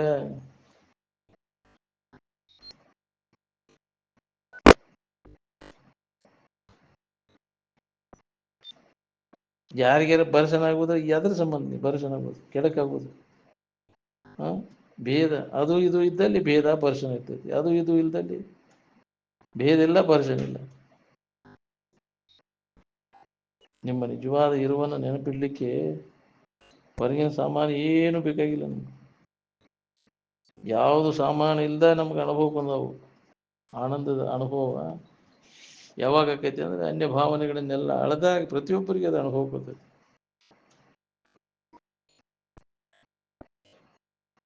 ಅಹಂಕಾರ ರಹಿತನಾಗಿ ಈ ಅಭ್ಯಾಸ ಮಾಡಿದಾಗ ಇದು ಹತ್ತೈತಿ ನೋಡ್ರಿ. ಸಂಸಾರಿಕ ಜೀವನ ಮತ್ತು ಆಧ್ಯಾತ್ಮಿಕ ಜೀವನ ಎರಡೂ ಕೂಡಿ ಏಕಕಾಲಕ್ಕೆ ನಡೆದು ನಿಲ್ಲು. ಏಕಕಾಲಕ್ಕೆ ಹಿಂದಕ್ಕೆ ಮುಂದಕ್ಕೆ ಸರಿಯಾಗಿ ಬರ್ತೈತೇನು? ಹಿಂದಕ್ಕೆ ಸರಿದಾಗ ಮುಂದೆ ಸರಿಯಾಕಾಗಲ್ಲ, ಮುಂದೆ ಸರಿದಾಗ ಹಿಂದೆ ಸರಿಯಾಕಾಗಲ್ಲ. ಎರಡು ಒಂದೇ ಟೈಮ್ಗೆ ನಡೆಯೋಕ್ಕಾಗೋದಿಲ್ಲ. ಒಂದು ಬಿಟ್ಟಾಗ ಒಂದು ಹೊಂದಾಕೈತಿ. ಏನು ಸತ್ಯ ಮತ್ತು ಅಸತ್ಯ ಒಂದೇ ಕಾಲಕ್ಕೆ ಇರಲಾರು. ನಾವು ಈ ಸಂಗತಿಯನ್ನು ಮರೆತಿದ್ದೇವೆ. ನಿಜವಾದ ಅಧ್ಯಾತ್ಮ ಸಾಧಕನು ಇದನ್ನು ಚೆನ್ನಾಗಿ ಆಲೋಚನೆ ಮಾಡತಕ್ಕದ್ದು ಮತ್ತು ದೃಢ ನಿಶ್ಚಯವನ್ನು ಮಾಡತಕ್ಕದ್ದು. ಕಠೋಪನಿಷತ್ತಿನ ಒಂದೊಂದು ವಾಕ್ಯವು ಇಡೀ ಜಗತ್ತಿನ ದಾರ್ಶನಿಕ ಶಾಸ್ತ್ರವನ್ನು ಗಾಳಿಗೆ ತೂರಿದಂತೆ ತೂರಿ ಬಿಡುತ್ತದೆ ಅಂತ. ಅದು ಪ್ರೇಯೋ ಮಾರ್ಗ, ಶ್ರೇಯೋ ಮಾರ್ಗ ಅಂತ ಬರ್ತವೆ ಕಠೋಪನಿಷತ್ತಿನಲ್ಲಿ. ಪ್ರೇಯೋ ಮಾರ್ಗದಲ್ಲಿ ಸಾಕಷ್ಟು ದುಃಖ ದುಮ್ಮಾನದಿಂದ ಸುತ್ತುವರಿಯಲ್ಪಟ್ಟದ್ದು ಪ್ರೇಯೋ ಮಾರ್ಗ. ಶ್ರೇಯೋ ಮಾರ್ಗವು ಮೊದಲು ಕಠಿಣವಾದರೂ ನಂತರದಲ್ಲಿ ಚಿರಶಾಂತಿಯನ್ನು ಕೊಡುತ್ತದೆ. ಶಾಶ್ವತ ಸುಖವನ್ನು ಹೊಂದುವುದು ಹೇಡಿಗಳ ಕೆಲಸವಲ್ಲ, ಇದು ಧೀರರ ಕೆಲಸ. ಎಲ್ಲೇ ಒಬ್ಬವ ಧೀರ ತನ್ನ ಕೆಲಸ ಮಾಡ್ಕೊಳ್ಳೋ. ಇದರಲ್ಲಿ ನಾವು ಜಯಶಾಲಿ ಆಗಬೇಕಾದ್ರೆ ಪೂರ್ಣ ಧೈರ್ಯಶಾಲಿಗಳಾಗಬೇಕಾಗತ್ತೆ. ಧೈರ್ಯ ಕಳ್ಕೋಬಾರ್ದು. ಏನು ಬೇಕಾದ ಬರಲಿ ಅದು. ಏನು ಈ ಜಗತ್ತು ದುಃಖದಿಂದ ತುಂಬಿದೆ. ಶಾಶ್ವತ ಸುಖವನ್ನು ನಾವು ಅಶಾಶ್ವತವಾದದ್ದನ್ನು ಶಾಶ್ವತವಿದೆ ಎಂದು ಅದರಲ್ಲಿಯೇ ಆ ಸುಖವನ್ನು ಹುಡುಕುವ ಪ್ರಯತ್ನವನ್ನು ನಡೆಸೀವಿ. ಎಂದಿಗೆ ಸಾಧ್ಯ ಆಗ ಕೇಳಿ? ಯಾವಾಗಲೂ ಇದ್ದದ್ದು ಯಾವುದೈತಿ ಅದು ಸುಖರೂಪೈತಿ. ಈಗ ಇದ್ದದ್ದು ಇನ್ನೊಂದು ಕ್ಷಣಕ್ಕೆ ಇರುವುದಿಲ್ಲ ನೀನು, ಇದು ಸುಖರೂಪಿ ಅಲ್ಲ. ಪ್ರತಿಯೊಬ್ಬನು ಸತ್ಯವನ್ನು ಹೊಂದುವುದಕ್ಕಾಗಿ ತಮ್ಮ ದಾರಿಯನ್ನು ತಾವೇ ಹಿಡಿಯಬೇಕಾಗುತ್ತದೆ. ಇನ್ನೊಬ್ಬರು ದಾರಿ ತೋರಿಸ್ತಾರೆ, ಮಾರ್ಗದರ್ಶನ ಮಾಡ್ತಾರೆ. ಆದ್ದರಿಂದ ನಾವು ಸರಿಯಾಗಿ ಅದನ್ನು ಅಭ್ಯಾಸ ಮಾಡಬೇಕಾಗ್ತದೆ. ಮಾಡಿ ಅವ್ರು ಹೇಳಿದ ಮಾತಿನ ಮೇಲೆ ನಂಬಿಕೆ ಇಟ್ಕೊಂಡ್ರೆ ಅದು ಅಪರೋಕ್ಷ ಜ್ಞಾನ. ಅಪರೋಕ್ಷ ಜ್ಞಾನ ಆದ ನಂತರ ಅಭ್ಯಾಸ ಇರ್ಬೇಕಾಯ್ತು. ಅಪರೋಕ್ಷ ಜ್ಞಾನ ಆಗೈತೆ ಅನ್ನೋದ್ರ ಗೊತ್ತೇನಪ್ಪ ಅಂದ್ರೆ ನಾವು ಧ್ಯಾನ ಕುಂಡಾಗ ಶುರು ಮಾಡ್ತೀವಿ. ಅದ್ರ ಲಾಭ ತಗೊಳಕ್ಕೆ ಅಭ್ಯಾಸಕ್ಕೆ ಅವಾಗ ಅಥಾತ್ ಬ್ರಹ್ಮ ಜಿಜ್ಞಾಸ ಯಾವಾಗ ಅಪರೋಕ್ಷ ಜ್ಞಾನ ಆಕೈತಿ ಅವಾಗ ಇವಾಗ ಬ್ರಹ್ಮದ ಅದ್ರ ಕಡೆ ಒಲವು ಆಕೈತಿ. ನನಗೆ ಅಲ್ಲಿ ಮಠ ಆಗಿರೋದಿಲ್ಲ. ಪರೋಕ್ಷ ಜ್ಞಾನ ಆದಾಗ ಅಪರೋಕ್ಷ ಜ್ಞಾನ ಮಾಡ್ಕೊಳಕ್ ಬರ್ತದೆ. ಅದ್ರ ಕಡೆ ಒಲವಾಗಿ ಅಭ್ಯಾಸದಾಗ ತೊಡಗಿ ದೀರ್ಘಾವಧಿ ಅಭ್ಯಾಸ ಮಾಡಿದಾಗ ಇದು ಒಂದೇ ದಿನ ಎರಡೇ ದಿನ ಅಲ್ಲ, ಇಡೀ ಜನ್ಮಗಳ ಕಳೆದು ಹೋಗ್ಬೋದು. ಇವು ಎಲ್ಲ ವಾಸನೆಗಳನ್ನು ನಾಶ ಮಾಡಿಕೊಂಡು ಅಂತಃಕರಣ ಸ್ವಚ್ಛ ಮಾಡ್ಕೊಂಡು ಅನುಭವ ತಗೋಬೇಕಾತಂದ್ರೆ ಭಾಳ ಜನ್ಮಾಂತರದ್ದು ಅದ ದೋಷವು ಅಂತಃಕರಣದೊಳಗೆಲ್ಲ ಮಾಡಿದ್ದು.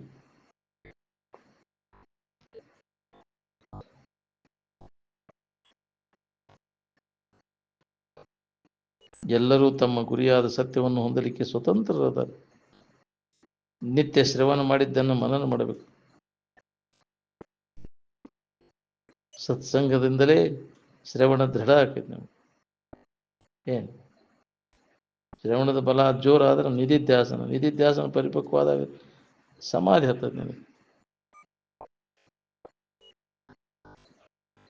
ತೂರ್ಕಿ ವ್ಯವಹಾರ ಏನದ ಇದು ಯಾರಿಗೆ ನೆಮ್ಮದಿ ಕೊಡಿದ್ರು. ಸಾಕಷ್ಟು ದುಃಖ ದುಮ್ಮಾನದಿಂದ ಅದು ಕೂಡ ಇದ್ದಿದ್ದು.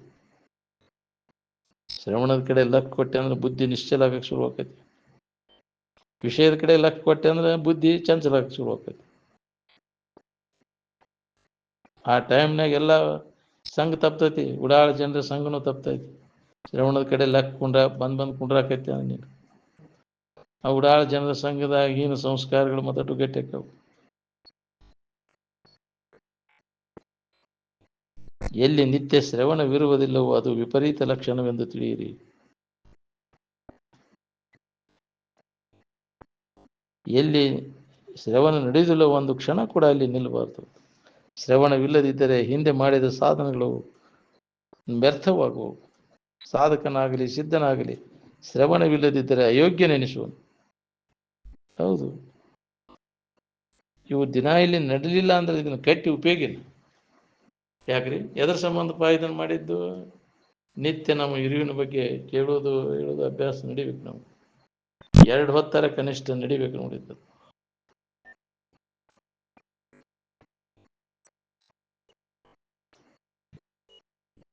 ಶ್ರವಣ ಮನ ನಿಧಿಧ್ಯಾಸನವಿಲ್ಲದೆ ಸಮಾಧಾನ ಲಭಿಸಲಾರದು. ವರಯೋಗಿಗೆ ಯಾವ ವಿಧಿ ವಿಧಾನಗಳೂ ಇರುವುದಿಲ್ಲ ಅಂತ, ಎಲ್ಲವನ್ನ ಮೀರಿ ನಿಂತಿರ್ತಾನ.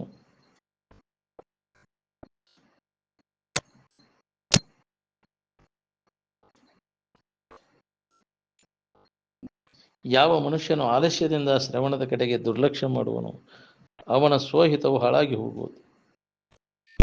ಸಂಶಯವನ್ನುಂಟು ಮಾಡತಕ್ಕಂಥ ಗ್ರಂಥಗಳನ್ನು ಓದಬಾರದು ಅಂತ. ಯಾರಿಗೆ ಸ್ವಹಿತ ಆಗಿದೆಯೋ ಅವರು ಅದ್ವೈತ ಗ್ರಂಥಗಳನ್ನೇ ಓದಬೇಕು. ಮೋಕ್ಷವನ್ನು ಬಿಟ್ಟು ಬೇರೆ ಫಲವನ್ನು ಬೋಧಿಸುವ ಗ್ರಂಥವು ದುರಾಸೆಯೇ ಸಹಿತ. ತ್ರಿಕಾಲ ಬಾಧ್ಯವಾದಂಥ ವಸ್ತುವನ್ನು ಕುರಿತು ಹೇಳುವಂಥ ಗ್ರಂಥವೇ ಪಾರಮಾರ್ಥ ಗ್ರಂಥ. ಪಾರಮಾರ್ಥದ ಕಡೆ ಎಲ್ಲ ಕೊಡೋದು ಬಹಳ ಕಠಿಣ ಅದ ನಮಗೆ.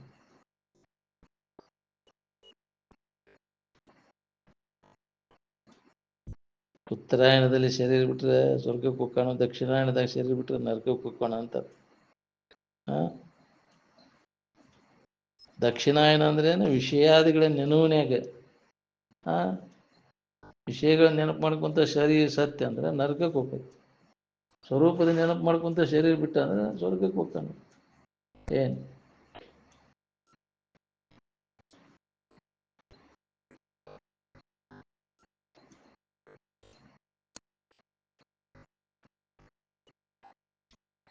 ಸ್ವರೂಪಾನುಸಂಧಾನದ ನಿರಂತರ ಅಭ್ಯಾಸದ ಮೂಲಕ ಈ ಮಾಯೆಯ ದೃಶ್ಯ ಕಾರ್ಯವು ಏನೂ ಕಾಣಿಸುವುದಿಲ್ಲ.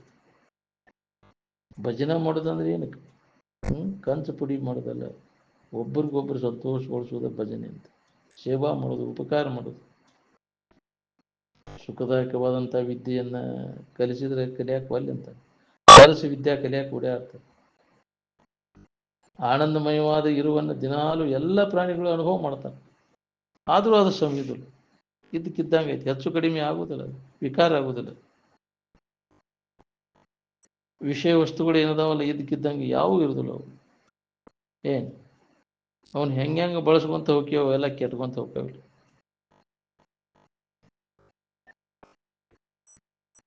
ಕೇಳಿದ್ದನ್ನ ತಿಳ್ಕೊಳ್ಳಲೆ ಹಂಗೆ ಮುಂದೆ ಕುಂತ್ಕೊಂಡು ಚೆಂಡ ಹಾಕೊಂತ ಕುಂತ್ರಿ ಏನು ತಿಳಿತೈತಿ?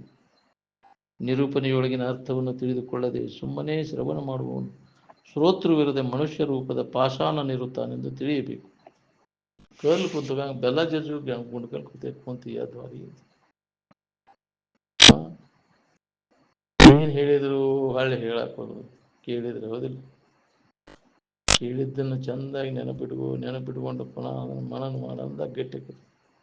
ಏನು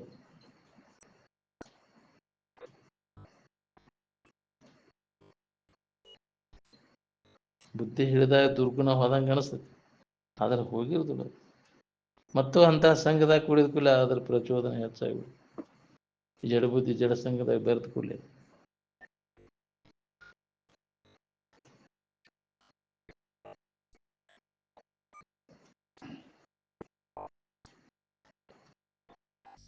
ಚಂಚಲತೆಯ ಮೂಲಕ ಶ್ರವಣ ಮಾಡೋಕ್ಕಾಗೋದಿಲ್ಲ, ಮತ್ತು ಅದನ್ನು ಮನನ ಮಾಡೋಕ್ಕಾಗೋದಿಲ್ಲ. ಅದರಿಂದ ನಿರೂಪಣೆನ ಕೈ ಬಿಟ್ಬೋದು. ಹೇಳಿದ್ದೆಲ್ಲ ವ್ಯರ್ಥ. ಇಷ್ಟ ತನಕ ಗಂಟ್ಲು ಶೋಷಣ ಮಾಡ್ಕೊಂಡು ಹೇಳಿದ್ದೆಲ್ಲ ವ್ಯರ್ಥ ಮಾಡಿಬಿಡ್ತೇವೆ ಅಂತ. ಬಾಳೆದ ಕಡೆ ಲಕ್ಷ ಹೋತಂದ್ರೆ ಹೋಗ್ತಾರೆ. ಮತ್ತೆ ಕಡೆ ಬಂದಾಗ ನಾ ಅವಾಗ ನೋಡೋಣ ಬಿಡಪ್ಪ ಅಂತ, ನಾಳೆ ನೋಡೋಣ ಬಿಡು. ಮತ್ತು ವ್ಯಾಮೋಹದಾಗ ಬಿದ್ದು ಬಿಡ್ತೀನಿ.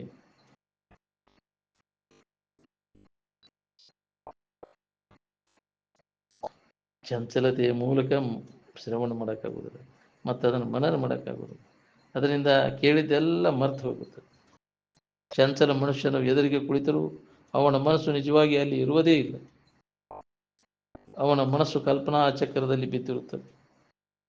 ಏನು ಆಲಸ್ಯತನ ಮಾಡಿದೆ ಅಂದರೆ ನಿನ್ನ ಸ್ವಹಿತ ಹಾಳಾಗಿ ಹೋಗ್ತೈತೆ. ಶ್ರವಣದ ಕಡೆ ಆಲಕ್ಷ್ಯ ಮಾಡಿದೆ ಅಂದರೆ ನಿನಗೆ ಹಾನಿ ಅದ ನೋಡ್ರಿ. ಆಲಸ್ಯತನ ನಿನಗೆ ಶತ್ರು ಅಂದಾರ. ಆಲಸ್ಯ ಮನುಷ್ಯಾನಾಂ ಶರೀರಸ್ತು ಮಹಾರಿಪುಹು ಅಂತ. ಆಲಸ್ಯತನ ಎಲ್ಲ ದೊಡ್ಡ ವೈರಿ ಅದು ನೀನು.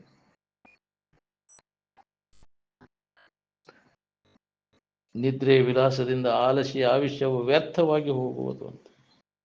ಹೌದು, 100 ವರ್ಷದ ಅಂದ್ರೆ 50 ವರ್ಷ ಅಲ್ಲ ನಿದ್ಯಾಗ ಹೋದಲ್ಲ. ನಿನಗೆ ಉಳಿದ 50 ವರ್ಷದ 100 ವರ್ಷ ಬದುಕ್ತಾನಂದ್ರೆ ಅದು ನಿನ್ನ ಕೆಲಸಕ್ಕೆ ಅದಕ್ಕೆ ಉಪಯೋಗ ಮಾಡ್ಕೊಂಡು ಬರೇ ಬಾಳೆ ಬದುಕಿಗೆ ಅವು ಉಳ್ಕಿದ್ದೆಲ್ಲ ಬೇಡ. ಇದನ್ನು ಯಾವಾಗಪ್ಪ ಮಾಡೋದು? ಈ ದುಃಖದಿಂದ ಬಿಡುಗಡೆ ಹೊಂದೋದು ಯಾವಾಗ? ಸಂಕಟ ಕಳ್ಕೋದು ಯಾವಾಗ? ಹಂಗೆ ಶರೀರ ನೆಟ್ಟಗೆ ಇದ್ದಾಗ ನಮ್ಮ ಕೆಲಸ ಮಾಡ್ಕೋಬೇಕು. ಶರೀರ ಮಧ್ಯಮ ಕಲ್ಲು ಧರ್ಮ ಸಾಧನ ಅಂತ. ನಮ್ಮ ನಿಜ ಸ್ವರೂಪದ ಎಚ್ಚರಿಕೆಯನ್ನು ಮಾಡ್ಕೊಳಿಕ್ಕೆ ಇದನ್ನು ಸಾಧನ ಮಾಡ್ಕೋಬೇಕು ನಾವು ಶರೀರವನ್ನು. ಶರೀರ ಜೀವಂತಿದ್ದಾಗ ನಾನೇ ಆ ದೇವ ಸ್ವರೂಪನಿದ್ದೇನೆ, ಸಚ್ಚಿದಾನಂದ ಸ್ವರೂಪನಿದ್ದೇನೆ ಅನ್ನೋದನ್ನು ಖಾತ್ರಿ ಮಾಡ್ಕೋಬೇಕು ನೋಡಿ.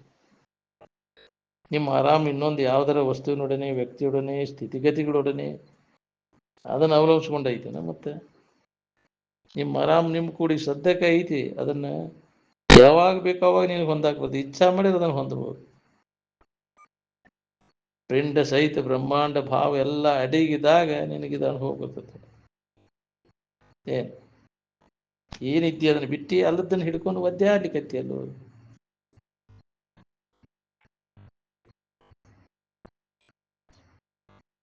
ಇನ್ನೊಮ್ಮೆ ಎಂದೆಂದೂ ಶರೀರ ನಾನು ಭಾವ ಬರಬಾರ್ದು. ಹಂಗೆ ಇದನ್ನು ಕೇಳ್ಬೇಕು ನೋಡಿ, ಚಂದಾಗಿ ಕೇಳಿದನು. ಒಳ್ಳೆ ಮರುವು ಆಗಬಾರ್ದು ನಿನಗೆ, ಮತ್ತೆ ಅಜ್ಞಾನದೊಳಗೆ ಬೀಳ್ಬಾರ್ದು. ಈ ದೇಹ ತಾದಾತ್ಮ್ಯ ಭಾವ ಬರಬಾರ್ದು ನಿನಗೆ. ದೇಹ ನಾನನ್ನೋ ಭಾವ ಪುನಃ ಬರದಂಗೆ ಹೆಂಗೆ ಕೇಳ್ಬೇಕು, ನಾನೇ ಆತ್ಮಸ್ವರೂಪನಿದ್ದೇನೆ, ಅರಿವು ಸ್ವರೂಪನೇ ಇದ್ದೇನೆ ಅನ್ನುವಂಥ ಭಾವ ಗಟ್ಟಿ ಆಗ.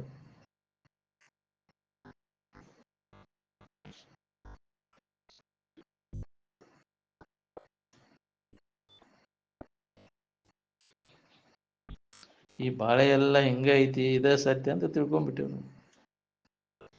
ಹಿಂಗೆ ತಿಳ್ಕೊಂಡು ನಾವು ಎಂದೂ ಮುಕ್ತಿ ಆಗುದು. ಇದು ಎಂದಿದ್ರು ಒಂದಿನ ಕೈ ಕೊಡೋದನ ಇದು.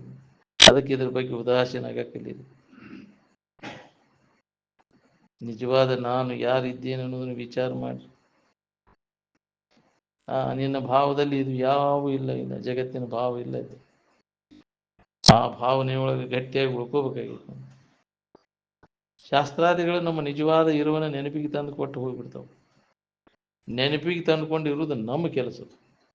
ಶಾಸ್ತ್ರಂ ಜ್ಞಾಪಕಾನಿ, ಏನನ್ನ ನಿನ್ನ ನಿಜವಾದ ಇರುವನ್ನು ಅದು ನೆನಪಿಗೆ ತಂದುಕೊಂಡಿರುವುದು ನಮ್ಮ ಕೆಲಸ.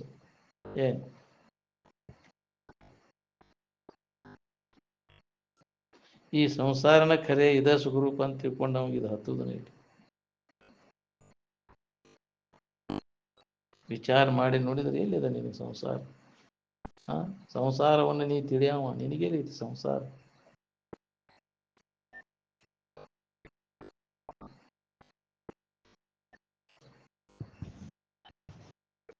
ಮಾಯಾ ತನುವಿನ ಸ್ಥಿತಿಯಲ್ಲಿ ಸ್ವರೂಪದ ಎಚ್ಚರಿಕೆ ಉಂಟಾಗ್ತದೆ. ಅಂದ್ರೆ ಸಮಾಧಿ ಸ್ಥಿತಿಯನ್ನು ಹೊಂದಿದಾಗ ನಮ್ಮ ನಿಜವಾದ ಇರುವಿನ ದರ್ಶನ ನಮಗೆ, ನಾವು ಯಾರಿದ್ದೇವೆ ಅನ್ನೋದು ಹೊಳಿತೀವಿ. ಎಂದು ನೀನು ರಜೋ ತಮೋ ಗುಣಗಳನ್ನು ಹೊಡೆದು ಹಾಕುತ್ತೀಯೋ ಅಂದೇ ಪರಿರಾಜಕನಾಗುತ್ತಿ. ಅವಾಗ ನೀನು ಮುಕ್ತ ಆಗ್ತೀವಿ, ಸ್ವತಂತ್ರ ಅಕ್ಕಿ ಅಂತ.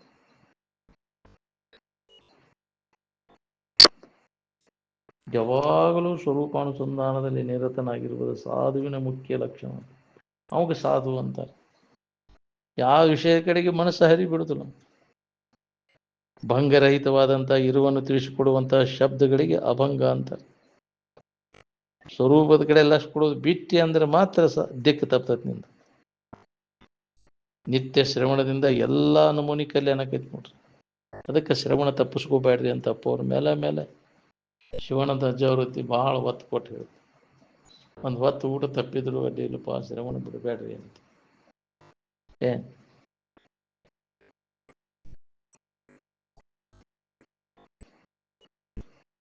ಏನು ಸಂಕಟ ಇರೋದೆಲ್ಲ ಸೂಕ್ಷ್ಮ ಶರೀರದೊಳಗೆ ಇರ್ತದೆ.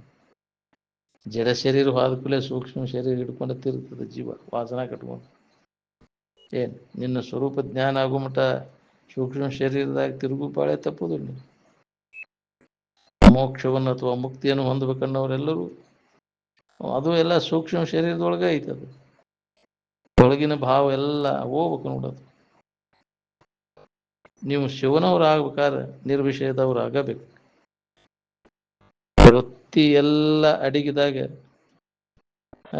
ಎಲ್ಲರಿಗೆ ತಾತ್ಪೂರ್ತಿಕ ಆನಂದ ಅನುಭವ ಬರ್ತೈತಿ. ತಿಳಿದು ಅಡಗಿಸ್ಬೇಕು ಅದನ್ನು. ಇನ್ನೊಮ್ಮೆ ಎಂದೆಂದು ಈ ಭಾವ ಬರಬಾರ್ದು ನೋಡಿ, ಜಗತ್ತಿನ ಭಾವ ಬರ್ದಂಗೆ ಅಡಗಿಸ್ಬೇಕು. ಪೂರ್ಣ ಎಲ್ಲ ಅಡಿಗಿದಾಗ ಜಾಗ್ರಾವಸ್ಥೆ ಶೋಕ ಮೋಹಾದಿಗಳೆಲ್ಲ ಅಡಿಗೆ ಹೋಗ್ಬಿಡ್ತದೆ. ಅವಾಗ ಯಾವ ಭಾವನೂ ಇರೋದಿಲ್ಲ. ಸಾಧು ಜನರಿಗೆ ಭಯವೇ ಇರುವುದಿಲ್ಲ. ಒಂದು ವೇಳೆ ಭಯವಿದ್ದರೆ ಅವನು ಸಾಧುವೇ ಅಲ್ಲ ಅಂತ. ಏನು ಜ್ಞಾನದಿಂದ ತೃಪ್ತಿಯನ್ನು ಹೊಂದಿದವಾಗ ಏನಾರ ಮಾಡಬೇಕನ್ನೋ ಕರ್ತವ್ಯ ಎಳ್ಳೆಣಿತೂ ಇರುವುದಿಲ್ಲ. ಏನು ಸ್ವಧರ್ಮ ಅಂದ್ರೆ ಸ್ವರೂಪದ ಆಕಾರತೆ ಅನ್ನುವ ಆಕಾರ ಆಗೋದಕ್ಕೆ ಸ್ವಧರ್ಮ ಅಂತಾರೆ. ಸ್ವಧರ್ಮೇ ನಿಧನಂ ಶ್ರೇಯ ಪರಧರ್ಮೋ ಭಯಾವಹ ಅಂತ. ನಿನ್ನ ಧರ್ಮದಾಗ ನೀ ಇದ್ರೆ ನಿನಗೆ ಮೋಕ್ಷ. ನಿನ್ನ ಧರ್ಮವನ್ನು ಬಿಟ್ಟೆ ಅಂದ್ರೆ ದುಃಖನ ಐತೆ ನೋಡಿ. ಸ್ವರೂಪಾಕಾರದಲ್ಲಿ ಮನಸ್ಸು ನಾಶ ಆದಾಗ ಅದಕ್ಕೆ ಮುಕ್ತಿ ಅಂತ. ಮನುಷ್ಯನು ತಿಳಿಯದೇ ಕೋಟ್ಯಾವಧಿ ಸಾಧನೆಗಳನ್ನು ಮಾಡಿದರೂ ಸುಧಾ ಅದರಿಂದ ಏನು ಮೋಕ್ಷಕ್ಕೆ ಅವ ಅಧಿಕಾರಿ ಆಗಲಾರ. ತಿಳಿದರೆ ಮಾತ್ರ ಅವ ಅಧಿಕಾರಿ ಇದೆ. ತಿಳಿದರೆ ಮೋಕ್ಷ ಮಾರ್ಗದ ಸುಲಭ ಪ್ರಾಪ್ತಿ. ತಿಳಿಯದ ಪ್ರಾಣಿಗಳು ದೈವಹೀನರು ಇರುತ್ತಾರೆ ಅಂತ. ಇದ್ರ ಬಗ್ಗೆ ಯಾರೂ ದುರ್ಲಕ್ಷ್ಯ ಮಾಡಬಾರ್ದು, ಅಲಕ್ಷ್ಯ ಮಾಡಕ್ಕೆ ಹೋಗ್ಬಾರ್ದು ಯಾರು. ಮೊದಲು ಇದ್ರ ಕಡೆ ಲಕ್ಷ್ಯ ಕೊಟ್ಟು ಇದ್ರ ಲಾಭ ಮಾಡ್ಕೋಬೇಕು ನೋಡಿ. ಜ್ಞಾನಿಗಳು ಜ್ಞಾನದಿಂದ ಮುಕ್ತನಾಗುವರು, ಅಜ್ಞಾನಿಯು ತನ್ನ ಕಲ್ಪನೆಯಿಂದ ಬದ್ಧನಾಗುವನು. ಏನನ್ನೂ ತಿಳಿಯದೇ ಇರುವುದನ್ನ ಅಜ್ಞಾನ, ಎಲ್ಲವನ್ನ ತಿಳಿಯುವುದನ್ನ ಜ್ಞಾನ. ಆ ಜ್ಞಾನವೂ ಸಹಿತ ಅಡಗಿ ತಾನೇ ತಾನಾಗಿರುವುದಕ್ಕೆ ವಿಜ್ಞಾನ ಅಂತ ಕರೀತಾರೆ. ದೇಶ ಕಾಲ ವ್ಯಕ್ತಿಗಳಲ್ಲಿ ಸುಮ್ಮನಿರುವಿಕೆ ಏನದ ನೋಡ್ರಿ, ಅದು ಭಿನ್ನ ಅದು. ಸುಮ್ಮನಿರುವಿಕೆಯು ಎಲ್ಲರದು ಅದು ಒಂದೇ ಅದು. ಸುಮ್ಮನಿರುವಿಕೆಯನ್ನು ಪ್ರಚಾರ ಮಾಡುವವರು ತಾವು ಸುಮ್ಮನದಾರನು. ಸುಮ್ಮನಿರುವಿಕೆಯು ಅನೇಕವಿರುವುದಿಲ್ಲ, ಒಂದೇ ಐತದು, ಏಕಮ್ಮ. ಸುಮ್ಮನಿರುವಿಕೆಯನ್ನು ಪ್ರಚಾರ ಮಾಡಲಿಕ್ಕೆ ಸುಮ್ಮನಿರುವಿಕೆ ಬೇರೆ ಬೇರೆ ಇಲ್ಲದ, ಬೇರೆ ಬೇರೆ ಇಲ್ಲವು. ನಾಮರೂಪಾದಿಗಳನ್ನು ಪ್ರಚಾರ ಮಾಡ್ತಿರುವೇನು ಸುಮ್ಮನಿರುವಿಕೆ ಪ್ರಚಾರ ಮಾಡ್ತಿರೋ ನೀವು? ನಾಮರೂಪಗಳನ್ನು ಪ್ರಚಾರ ಮಾಡಲಿಕ್ಕೆ ಹೋಗಿ ಸುಮ್ಮನಿರುವಿಕೆ ಹಿಂದೆ ಉಳಿದ್ಬಿಡುತ್ತೆ. ನಿಮ್ಮ ವೃತ್ತಿ ಸುಮ್ಮನಿರುವಿಕೆಯೊಳಗೆ ಮುಳುಗೆದ್ದತೋ ಏನು ಗದ್ದಲ್ದಾಗ ಮುಳುಗೆದ್ದತೋ ನೋಡ್ಕೋರಿ. ಜಗತ್ತಿನಲ್ಲಿ ಎಲ್ಲಕ್ಕಿಂತ ಶ್ರೇಷ್ಠವಾದದ್ದು ಯಾವುದು ಅಂದರೆ ಸುಮ್ಮನಿರುವಿಕೆ ಅಂತ. ಏನು ಮನಸ್ಸು ಸುಮ್ಮನಿರುವಿಕೆ. ಅದಕ್ಕೆ ಯೋಗ ಅಂತ. ಚಿತ್ತವೃತ್ತಿ ನಿರೋಧ, ಮನಸ್ಸನ್ನು ಸುಮ್ಮನೆ ಇರಿಸೋದು, ಯಾವುದೇ ಥರದ ಆಲೋಚನೆಗಳಿಗೆ ಅವಕಾಶ ಕೊಡದಂಗೆ ಮನಸ್ಸನ್ನು ಸುಮ್ಮನೆ ಇರಿಸೋದು.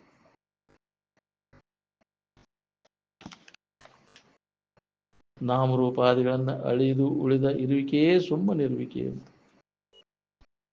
ಸರಿ ಸುಮ್ಮನಿರುವುದೇ ನಿಜ ಯೋಗವನ್ನು. ಹೇಳುವವರ ಮತ್ತು ಕೇಳುವವರ ಲಕ್ಷ್ಯ ಮತ್ತು ಶಬ್ದಗಳು ಸುಮ್ಮನಿರುವಿಕೆಯನ್ನು ಕುರಿತು ನಡಿಬೇಕು ನೋಡಿ. ನಾಮರೂಪ ಹಿಡ್ಕೊಂಡು ಪ್ರಚಾರ ಮಾಡಿದರೆ ಅದು ಸುಮ್ಮನಿರುವಿಕೆ ಪ್ರಚಾರ ಅಲ್ಲ. ಅದು ನಾಮರೂಪಗಳು ಪ್ರಚಾರ ಆಕೈತಿ. ನಾಮರೂಪ ಹಿಡ್ಕೊಂಡು ಗುಂಪು ಕಟ್ಕೊಂಡು ಹೊಡೆದಾಡ್ತೇನೆ. ಸುಮ್ಮನಿರುವಿಕೆಯು ಯಾವುದಾದ್ರೂ ವ್ಯಕ್ತಿ ಅಥವಾ ದೇಶವನ್ನು ಅವಲಂಬಿಸಿಕೊಂಡು ಇಲ್ಲ. ಅದು ಸುಮ್ಮನಿರುವಿಕೆಯಲ್ಲಿ ವಿಷಮವಿಲ್ಲ, ಸಮಾಧಾನ. ಉಪಾಧಿ ವ್ಯವಹಾರದಿಂದ ನಿರುಪಾಧಿಕವಾದಂತಹ ಇರುವ ಯಾವ ವಿಕಾರವನ್ನೂ ಹೊಂದಲಾರ. ಏನು ಉಪಾಧಿಗಳು ನಿನ್ನ ಆಧಾರದ ಮೇಲೆಲ್ಲ ತೋರ್ಯಾವು, ನಿನಗೇನೂ ಮಾಡಿಲ್ಲವು, ಕೆಟ್ಟ ಹೋಕ್ಕವು. ಮತ್ತು ಉಪಾಧಿಗಳು ಕೆಟ್ಟ ಹೋದರೂ ನೀ ಏನು ಕೆಟ್ಟಿಲ್ಲ. ಅದನ್ನು ನೋಡಾವು ನೀನು. ಅವು ಇದ್ದಾಗೂ ಇದೆಯಾ, ಅವು ಇಲ್ಲದಾಗೂ ನೀ ಇದೆಯಾ. ನೀನು ನಿರುಪಾಧಿಕ ವಸ್ತು ಅದು. ಈ ಉಪಾಧಿಗಳನ್ನು ಹಿಡ್ಕೊಂಡು ಅದನ್ನು ಹೊಂದಬೇಕಂತೇಳಿ.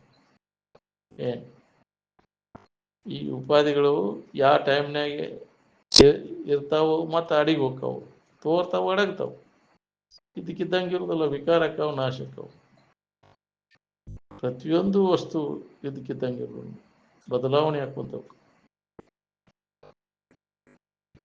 ಇಡೀ ಜಗತ್ತ ಒದರ್ಕೊಂಡ್ರು ನಿರುಪಾಧಿಕವಾದ ಇರುವಿಕೆ ಯಾವ ವಿಕಾರನೂ ಆಗುದಿಲ್ಲ, ಇದ್ದಕ್ಕಿದ್ದಂಗೆ ಇರ್ತೈತಿ. ಉತ್ಪತ್ತಿ ಸ್ಥಿತಿ ಲಯ ತಗೊಂಡು ನಾವೇನು ಮಾಡ್ಬೇಕಾಗಿತ್ತು? ನಾವೇನು ಹುಟ್ಟಿಲ್ಲ, ಸತ್ತಿಲ್ಲ. ಯಾವ್ದಾರ ಹುಟ್ಟಿದ್ದಿತ್ತು, ಯಾವ್ದಾರ ಸತ್ತಿದ್ದಿತ್ತು. ಮಂದಿ ಸುದ್ದಿ ತಗೊಂಡು ಮೈಲಾರ್ಕೋದ್ರು ಅಂತ. ನಮಗೆ ಎದಕ್ಕೆ ಬೇಕಾಗಿತ್ತು? ಸಮಾಧಾನ ಶಾಂತಿ ಬೇಕಾಗಿತ್ತು ಅಂದ್ರೆ ಜಗತ್ತಿನ ಬಡವಿ ಕೈ ಬಿಡಬೇಕಾಗಿತ್ತು. ನಿಂತು ಬಂದಾವ ಜಗತ್ತಿನ ಬಡಿಬೇಕು, ತಾತ್ಪೂರ್ತಿಕ ವಿಶ್ರಾಂತಿ ಹೊಂದಾಕ ಕೈ ಬಿಡ್ತಾನೆ. ಶಾಶ್ವತ ಸುಖ ಹೊಂದಾಕಿದ್ರೆ ಹಂಗೆ ಇಟ್ಕೊಂಡ್ರಿ ಜಗತ್ತಿನ ಬಡವಿ ಎಲ್ಲ ಕೈ ಬಿಟ್ಟು ಆ ಸ್ಥಿತಿಯನ್ನು ನಾವು ಹೊಂದ್ಕೊಂಡು ಉಳ್ಕೋಬೇಕು.